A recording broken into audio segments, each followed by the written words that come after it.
Glória a Deus. Obrigado. Obrigado, Deus. Obrigado pela oportunidade de louvarmos ao Senhor juntos. Sim, obrigado por esse imensurável amor de Deus, não é? Que nos amou de tal maneira que nós pudéssemos ter um relacionamento vivo e verdadeiro com Ele. Talvez regular ainda mais o microfone ali. Glória a Deus. Hoje está difícil aqui a voz, não é? Mas vamos chegar lá. Há 2 ou 3 semanas, quando estive aqui convosco, nós deixamos um desafio de contar as bênçãos. Vamos contar as bênçãos, começar aí por 5, 10, 25 e por aí fora, não é? Aliás, eu acho que começar por 10, né? Foi a minha proposta, começar por 10 e por aí fora. Durante a semana nós tivemos relatos de pessoas que já tinham passado as 40, depois passado mais uns dias já tinham passado as 60 e estavam assim a contar, registrar mesmo, por escrito. É algo que é um exercício espiritual poderoso, né? Muito poderoso, que nos ajuda a focar no tesouro de bênçãos ao invés de todas as coisas difíceis e complicadas nas quais nós estamos a passar, não é? Nós vimos a oração de Jesus do Getsemane, que revela a sua humanidade, como Jesus era humano, revela também que Deus é Abba, Pai, intimamente interessado, intimamente ligado, envolvido nas nossas vidas, não foi? Amém. Falamos também que Deus é sempre bom. Jesus revela que Deus é sempre bom, sempre está no controle das coisas e é totalmente digno da nossa confiança. Amém? Estamos juntos? Amém? Então, coisas que nós tínhamos falado. Falamos sobre, naquele momento, tanta dor e angústia, de tanta dificuldade para Jesus. Ele, como um perfeitamente humano que era, ele nos ensinou também a enquadrar o sofrimento humano no plano de Deus para a salvação daquele que crê. Amém. Deus tem um plano maior, um plano muito, muito maior do que aquilo que nós estamos a passar no momento, e tudo, no fim, a nossa história está unida à história de Deus e tem um propósito, tudo tem um propósito. Todas as coisas cooperam para o bem daqueles que amam a Deus, que são chamados segundo o seu propósito, não é? Então, perante os cálices da vida, Jesus dizia, não é? Se for possível, faça de mim esse cálice, diante dos cálices desta vida, focar no tesouro de bênçãos e na abundante misericórdia de Deus em toda e qualquer situação. E hoje eu gostaria que nós víssemos o Deus revelado por Jesus numa parábola. Convido para abrir em Mateus capítulo 20, em casa também, Mateus 20, onde estiverem, Mateus capítulo 20, de 1 a 15. E Jesus nos revela Deus, algo sobre Deus, nesta parábola, sobre o caráter de Deus, sobre quem Deus é, nesta parábola de Mateus 20, versículos 1 a 15. Passo a ler: porque o reino dos céus, de Jesus, é semelhante a um homem, pai de família, que saiu de madrugada a assalariar trabalhadores para a sua vinda. E ajustando com os trabalhadores a um dinheiro por dia, um denário, é como se fosse o salário mínimo, não é? O preço naquele tempo não havia salário mínimo, mas era o valor normalmente que a pessoa recebia para um dia de trabalho. Não havia nem o pagamento semanal, nem mensal. A pessoa trabalhava um dia, recebia no final do dia o seu trabalho. Olha, 13º e 14º, quem pensar, tá bem? Férias, nada disso, nada de como é que chama? Quando baixa, né? Baixas e tal, nada disso, né? Trabalhou no final do dia, dinheiro na caixa, não é? Não trabalhou e então, paciência, era assim o sistema no mundo daquela época. Mas ele ajustou então com os trabalhadores um dinheiro por dia, mandou-os para a sua vinha. E saindo perto da hora terceira, deixe-me parar para explicar isso, então eles contavam o dia a partir de mais ou menos 6 da manhã, quando amanhecia, até 6 da tarde, 12 horas. Não é? Então a primeira hora era 6 da manhã, a hora terceira era 9. Saindo perto da hora terceira, viu outros que estavam ociosos na praça. E disse-lhes: ide vós também para a vinha, e dar-vos-ei o que for justo. Já não é um denário, é o dar dizer o que for justo. E eles foram. Saindo outra vez perto da hora sexta e nona. Que horas são? Meio-dia e 3 da tarde. Não é? Saindo outra vez perto da hora sexta e nona, fez o mesmo. E saindo perto da hora 1/10, a 11ª hora, ou seja, 5 horas da tarde, está quase a acabar o dia, quase a pôr o sol. Ele saiu mais uma vez e encontrou outros que estavam ociosos. E perguntou-lhes: por que estáis ociosos todo o dia? Disseram-lhe eles: porque ninguém nos assalariou. Disse-lhes ele: ide vós também para a vinha e recebereis o que for justo. Uma vinha que estava com muita uva, né? Ou muito trabalho. Né? Não sei se era vindinho ou se era preparação do campo, não sei, mas havia muito trabalho. Continuando, versículo 8. E aproximando-se a noite, disse o senhor da vinha ao seu mordomo: chama os trabalhadores e paga-lhes o salário, começando pelos derradeiros, os últimos, até aos primeiros. E chegando aos que tinham ido perto da hora 1/10, 5 da tarde, receberam um dinheiro cada um, denário, o salário mínimo do dia. Vindo, porém, os primeiros, cuidaram que haviam de receber mais, mas do mesmo modo receberam um dinheiro cada um. E recebendo-o, murmuravam contra o pai de família, dizendo: estes derradeiros trabalharam só 1 hora e tu os igualaste conosco, que suportamos a fadiga e a calma do dia, o sol, o quente e tudo. Mas ele respondendo disse a um deles: amigo, eu não te faço agravo. Não ajustaste tu comigo um dinheiro? Toma o que é teu e retira-te. Eu quero dar a este derradeiro, tanto como a ti. Ou não me é lícito fazer o que quiser do que é meu? Ou é mau o teu olho, porque eu sou bom? Ou noutra tradução, ou tens inveja, porque eu sou generoso? Oremos.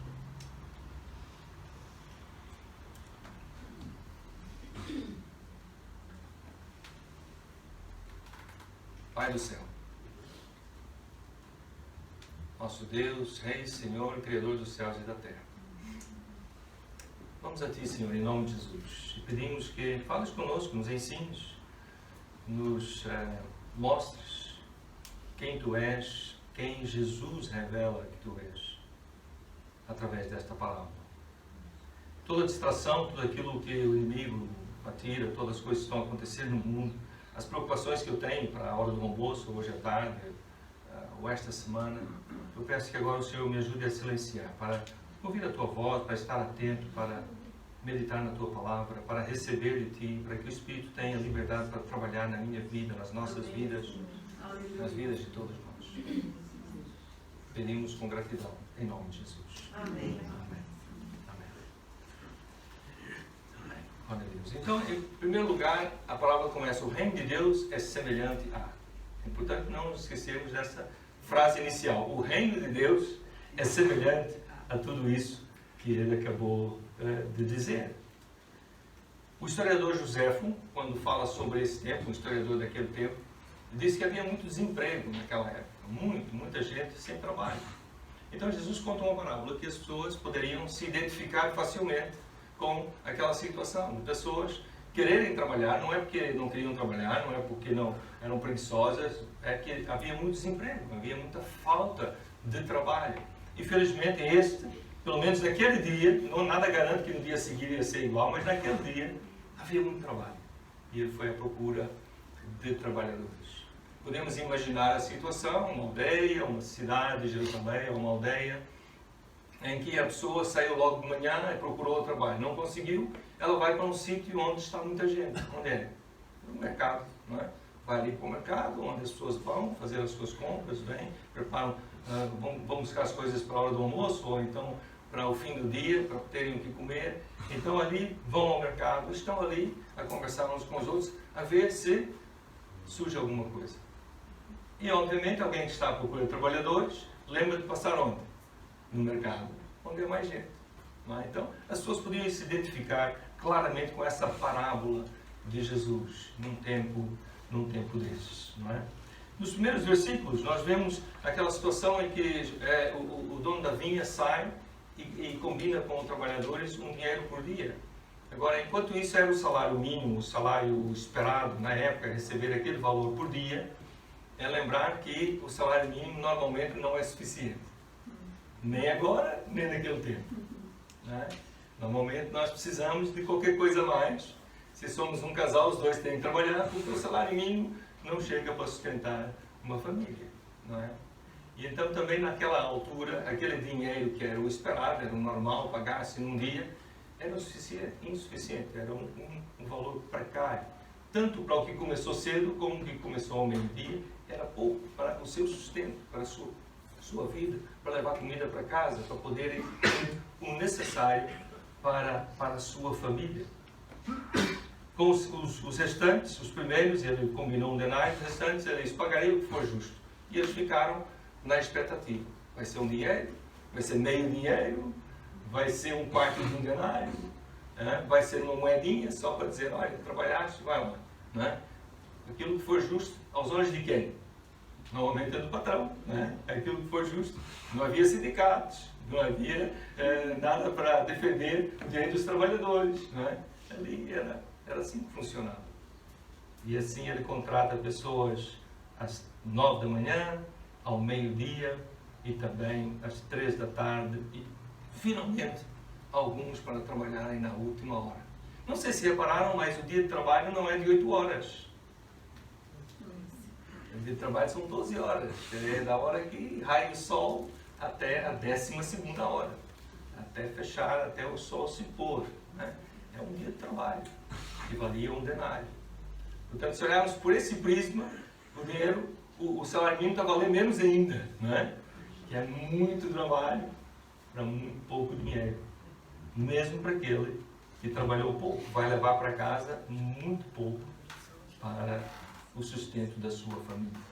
Então nós podemos olhar essa parábola e aqueles que ouviram como uma injustiça, uma situação injusta, não é? Completamente injusta e inaceitável. E o propósito de Jesus normalmente com as parábolas é mesmo esse, é para levar as pessoas a refletirem, ficarem assim, intrigadas e não compreenderem, e ficarem atentas para ver o que isso vai dar, né? Para onde é que vai levar essa história.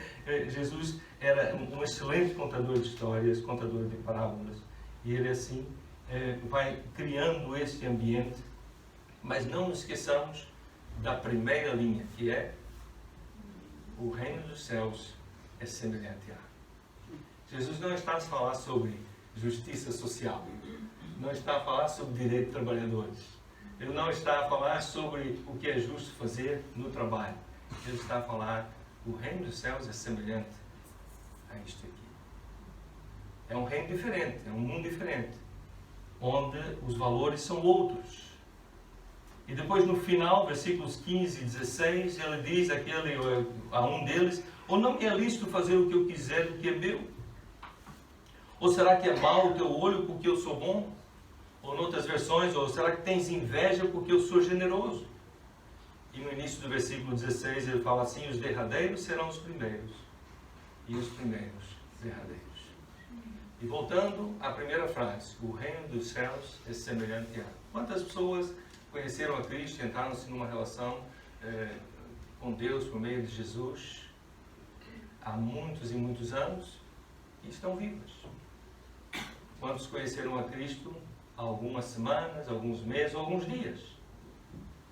E se foram? Temos um exemplo de que os primeiros ainda parece que vão ser os últimos. Parece que esses últimos já foram primeiro. Amém? Claro que tudo isso é muito diferente quando, volto a dizer, o reino dos céus é semelhante a. Então não estamos a falar sobre justiça social, direito do trabalhador, nada disso. Estamos a falar sobre o reino de Deus. Então tudo isso tem uma conotação completamente diferente quando este que trabalhou a última hora, que conheceu a Cristo na última hora da sua vida, no último ano, nos últimos anos, nos últimos dias, nos últimos meses, sou eu. Aí de repente já não é injusto, graças a Deus, conheci a Cristo na última hora e vou passar a eternidade com Ele. Ou se for um filho por quem eu tenho orado durante a vida toda, ou se for alguém, um amigo, um familiar, alguém por quem eu tenho orado, tenho pedido a Deus, e essa pessoa eu já sou há tantos anos e tenho dado a minha vida para servir a Deus, e finalmente essa pessoa conhece a Cristo agora na hora da morte, não é? Praticamente, e eu digo, isto não é justo. Eu acho que não, acho que ninguém vai dizer isso. Vamos todos dizer, oh, glória a Deus, ainda bem, ainda foi a tempo. Ainda foi a tempo. O reino dos céus é semelhante a isso. Então, há uma enorme diferença aqui entre dois mundos. O mundo natural, onde naquele tempo e hoje também, há muita meritocracia, muito mérito, não é? Muito merecimento. As pessoas têm porque mereceram. Quem trabalhou mais, merece mais, menos, merece menos. Quem não trabalhou, não merece nada, e por aí fora, né? Meritocracia. Agora, eu quero dizer que eu, a partida, sou muito a favor da meritocracia, da pessoa ter, porque se ela estudou, ela tem nota, não estudou, não tem nota. Isso, ela trabalhou e por aí fora. Eu sou muito a favor do mérito, a pessoa receber como resultado daquilo que fez. Não é? No mundo natural, sou muito a favor. Mas sou também a favor da meritocracia com bastante graça e misericórdia mistura. Ou o caráter de Cristo não estivesse a fazer diferença na minha vida. Mérito sim, mas com muita graça e misericórdia a mistura. Mas são mundos diferentes. No mundo da meritocracia, as pessoas exigem muito, oprimem, ofendem, condenam, porque fez ou não fez, fez bem feito, fez mal feito, não fez como eu quis, não fez como eu quis, e por aí fora. Meritocracia é o mérito. E é o mundo em que nós vivemos, não é verdade? E é natural projetar-se o mesmo em Deus, as pessoas esperarem que Deus seja assim. Então muita gente tem dificuldade de se relacionar com Deus, tem dificuldade de entregar a sua vida a Deus, tem dificuldade de se aproximar de Deus, porque imaginam que eu não mereço. Não é? Se Deus realmente é justo e bom e certo, está longe, é impossível para mim. Não é? Eu não consigo chegar lá. Ou então, Ele, na sua forma de ser, vai me castigar muito, vou levar muita cacetada, muita palmada pelo que fiz. Então nós projetamos essa imagem do nosso mundo, o mundo em que vivemos, em Deus. Mas Deus não é assim. Embora Ele seja justo e correto, Ele vive em outro mundo, em outro patamar. O reino dos céus é semelhante a algo diferente. Onde sim, nós devemos trabalhar para o pão de cada dia, devemos viver de uma forma justa e honesta, sim, é verdade. Mas se não fosse a graça de Deus, se não fosse a misericórdia de Deus, o que seria de nós? Não é? Então é o mundo do reino onde reina a graça. O mundo de Deus é o mundo onde reina a graça. E é importante nós fazermos um contraste entre isso, entre a generosidade, por um lado, e a escassez do outro. Porque o problema é esse. A generosidade ocorre quando há duas coisas, abundância ou compaixão. Pode ser até as duas coisas ao mesmo tempo, né? Abundância ou compaixão. Então imagina que eu tenho 300 pães. Então é fácil ver uma pessoa com necessidade e oferecer dos 300 pães que eu tenho, e eu só preciso lá para casa, meia dúzia se calhar, né? Então é fácil oferecer dos meus 300 pães, um pão ou mais de um para quem tem necessidade. Então a generosidade surge da abundância, mas também surge da compaixão. E a compaixão é aquela onde eu posso ter um só pão para mim e para a Derlane, e eu vejo um necessitado que está sem comer há alguns dias, e abro mão do meu pão e eu passo sem. Ou como outra coisa, eu não como nada, porque eu posso fazer isso, eu tenho compaixão. A generosidade é fruto, nasce, surge, ocorre, onde há abundância e compaixão. Deus age por compaixão, amém? Ele vê a nossa necessidade. E Ele é generoso. Mas Deus também, ao mesmo tempo, Ele é generoso porque Ele vive numa condição de abundância inesgotável. Não lhe faltam recursos. Então Ele se compadece de nós, mas também não lhe faltam recursos. Ele tem toda a abundância, tudo aquilo que nós precisamos.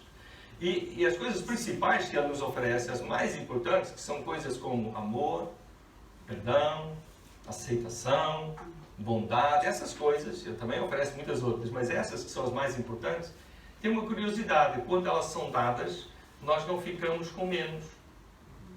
Deus não fica com menos. Ele dá amor e continua com a mesma quantidade de amor. Ele perdoa e continua com a mesma capacidade de perdoar. São coisas que não diminuem quando são oferecidas, quando são dadas. E é isso. Essas são as principais coisas que Deus nos oferece. Oferece muitas outras, mas essas são as principais. E aquelas que Ele nos ensina também a oferecer uns aos outros. Portanto, neste mundo, a generosidade é rara. A verdadeira generosidade é rara, por quê? Porque nós partimos de um contexto, de uma vivência, de uma condição de escassez, que nós podemos chamar de escassez crônica. Não só os que estão na miséria, mas todos, mesmo os ricos, vivem numa condição de escassez, pobreza de espírito, uma mentalidade miserável, uma condição de escassez. Isso tem muitas razões. Muitos de nós, a maioria, se calhar, não receberam o amor suficiente dos seus pais. Graças a Deus, muitos receberam, mas a grande maioria das pessoas não receberam. E os pais procuraram compensar com outras coisas, mas não amaram verdadeiramente. Então, a criança já de berço, de bebê, já está deficitária, não é? Já vive com escassez. Quando vêm os brinquedos, nunca são suficientes, não é verdade? Nunca. Eu vi há dias uma coisa que me entristeceu muito, uma ilustração, mas ilustração do caso verídico. Uma criança, no seu aniversário, queria muito receber uma prenda específica. E lá na explicação não dizia qual era a prenda, não interessa. Mas era uma prenda específica, que ela queria receber muito. Então, no dia do aniversário, as pessoas vieram e cada um ia trazendo uma prenda. E ela abria a prenda e punha do lado, desprezava a prenda. E algumas delas eram prendas boas, caras. E ela desprezava. Foi desprezando uma prenda, segunda prenda, todas as prendas, e no fim do dia estava completamente devastada, estava super triste no seu aniversário, porque não recebeu a prenda que esperava. Isto é um absurdo. Mas é neste mundo que nós vivemos, onde a pessoa parte de uma condição de escassez. Eu não tenho o que eu quero, então eu sou pobre, não é? Eu sou miserável enquanto eu não tenho o que eu quero. É uma mentalidade. A nossa aceitação, muitas vezes não somos aceitos, desde a infância até no mercado de trabalho, na escola, enfim, no casamento, na família. Muitas vezes não são aceitação, déficit de recursos, a conta bancária nunca tem suficiente, há sempre mais mês no final do salário, não é? Do que salário no final do mês. Não é? E vivemos assim, uma vida deficitária, uma vida de escassez, de mentalidade de escassez. E o resultado disso é nós aprendemos a proteger o pouco que temos, para não corrermos risco. Agarramos aquilo que temos, pouco ou muito, porque não sabemos o que vai acontecer amanhã. Lembra a diferença entre o Mar Morto e outros lagos. O Mar Morto, na verdade, é um lago. Certamente muitos aqui já ouviram essa ilustração, também é verdadeira. Mas o Mar Morto recebe a água que vem lá de cima, do Monte Hermon, de algumas fontes, da neve que derrete, vem, passa pelo Rio Jordão, vem para aí fora, passa pelo lago de Genezaré, o lago da Galileia, passa pelo lago da Galileia, continua por aí fora e a água morre no Mar Morto e não sai dali. E é um lugar de muito sal, há muita evaporação da água, mas nunca acaba a água, porque ela vem sempre, mas não sai dali. Não tem uma saída. E aquele mar é chamado de Mar Morto. Ali não vive nada, nem um peixe, nem uma planta, não vive nada, é um mar morto. Só recebe e nunca dá. Os outros lagos todos, os rios, as fontes, etc., vão dar ao lago e depois há uma saída. E a água continua a ser renovada constantemente. Ela entra e sai, entra e sai, entra e sai. Mentalidade de escassez. Condição de escassez crônica em que nós vivemos neste mundo. Mas Deus é sempre generoso, amém? Deus é um Deus de graça, é sempre generoso. Desde quando fomos criados sem esforço praticamente nenhum da nossa parte. Há muito esforço da nossa mãe, não é? Há muito esforço de muita gente. Mas nós próprios não fazemos muito esforço quando somos criados e crescemos e nascemos, não é? É natural. A respiração, o ar que respiramos, o sol, a chuva, que rega a terra e produz alimentos. E se pensarmos bem, e estou a falar só de coisas assim muito simples, muito terra a terra, mas há muito mais que nós poderíamos citar. Da generosidade de Deus, como Ele é generoso, com justos e injustos, bons e maus. Ele é generoso. Uma provisão imerecida. O que fizemos para merecer isto? Alguma dessas coisas que eu acabei de dizer. O que é que fizemos para merecer? Nada. Quem somos nós para algum dia chegar a Deus e dizer: o Senhor está em dívida comigo? Eu mereço isto, eu mereço aquilo. E não me entende nada. Mas Deus, que é sempre generoso, e de facto quer querer alguma coisa de nós, não é? O que é que Ele quer de nós? O que é que Deus, que é sempre generoso, quererá de mim, de nós? Alguém perguntou certa vez, nós lemos em Mateus 20, está em Mateus 22, Jesus, qual é o maior mandamento? De todos os mandamentos que há, que nós temos a nossa lei, qual é o maior deles todos? E a resposta de Jesus, lá no versículo 37, resumindo: ame a Deus com tudo. Com tudo, com o vosso coração, com a vossa alma, com a vossa mente, com os vossos pensamentos. Em Marcos ele acrescenta: com todas as vossas forças, tudo. Ame a Deus com tudo. É isso que Deus espera de nós. É que nós o amemos com tudo que nós somos, com tudo que Ele nos tem permitido ter. Amar a Deus com tudo. Deus quer que nós o conheçamos e que o amemos. É isso que Ele quer. É para o nosso bem, ao fim e ao cabo. Quem ganha mais com isso somos nós. Mas é isso que Ele quer. Que nós o conheçamos, que nós o amemos. E é isso que Jesus revela. Que Deus é assim, misericordioso, amoroso, deseja amar e ser amado por nós. Então, você vê? É isso que Deus quer de nós. E conhecer a Deus e amá-lo é de facto cumprir o maior de todos os mandamentos. Cumprindo o maior deles, amar a Deus com tudo, os outros vêm por acréscimo. Cumprir os outros vão acontecer, porque se nós amamos a Deus com tudo, vamos ouvir a sua palavra, vamos aprender com Ele e vamos procurar viver conforme Ele nos tem ensinado. De facto, isto constitui um incentivo genuíno e duradouro para uma mudança radical da minha vida, conforme o caráter de Deus. Em 1 João capítulo 4, eu vou ler aqui, 1 João 4, se quiserem apontar, versículos 10 e 11. 1 João 4, 10 e 11.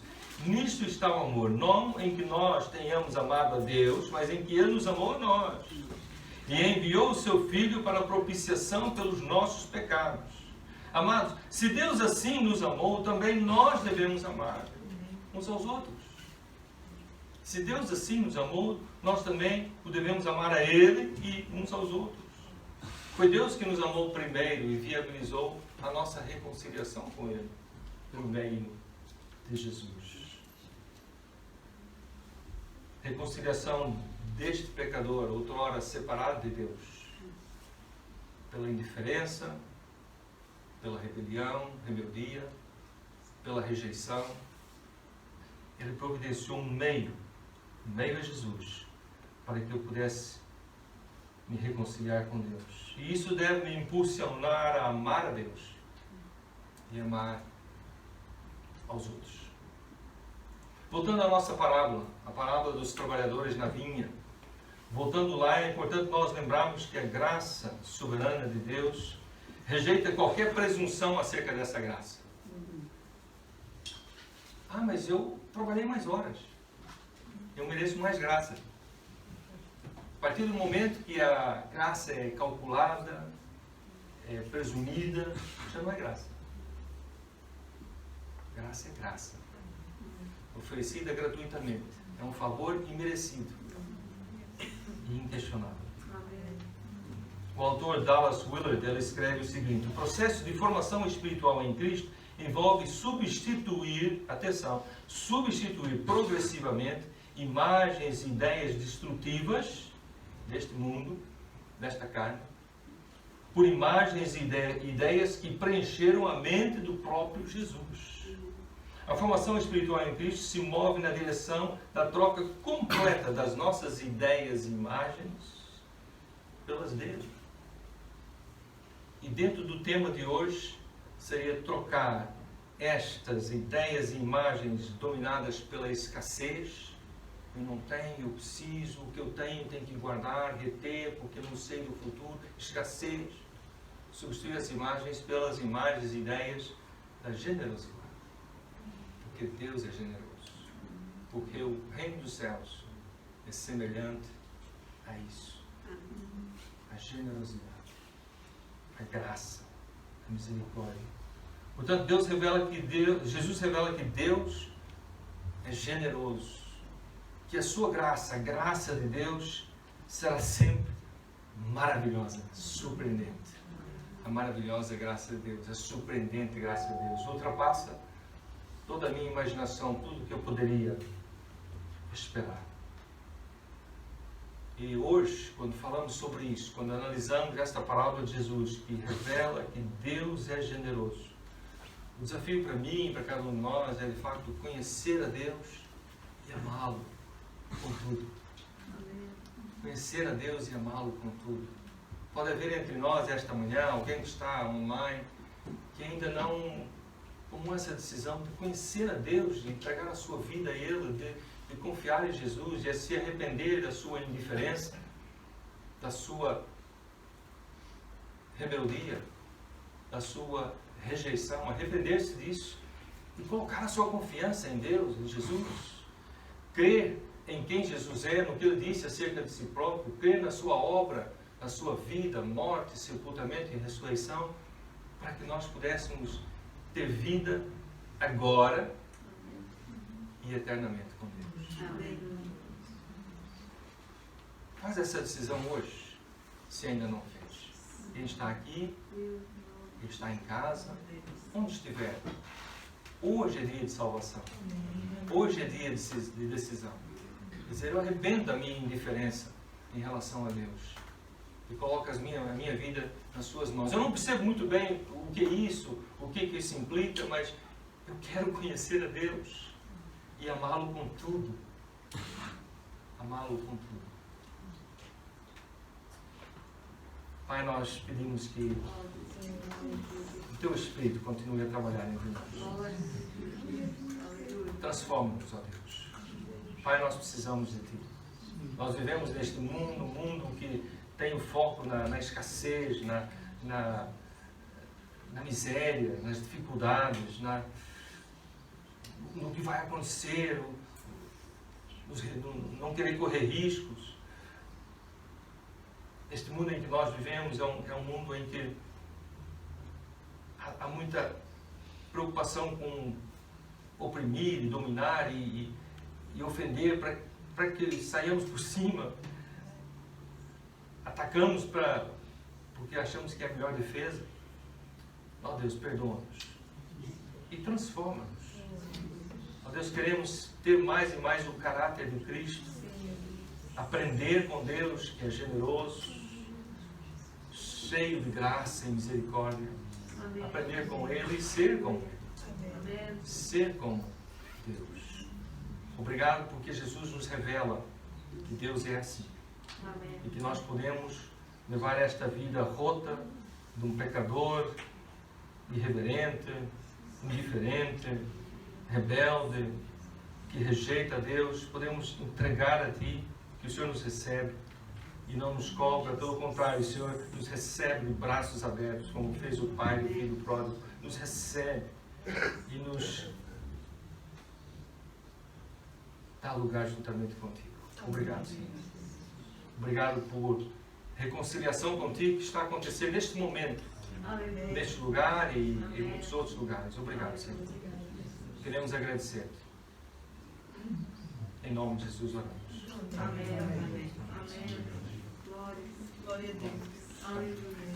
Glória a Deus. Se alguém nesta manhã tem uma decisão a fazer ou fez uma decisão, gostaria de falar conosco, que orássemos por si.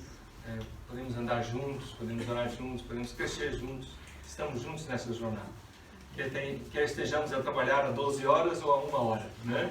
Estamos juntos nessa caminhada, nessa jornada, para crescer juntos, aprender juntos, conhecer a Deus e amá-lo com tudo que somos e tudo que temos. Lá em casa também, tem contato conosco, será uma alegria poder nos assistir.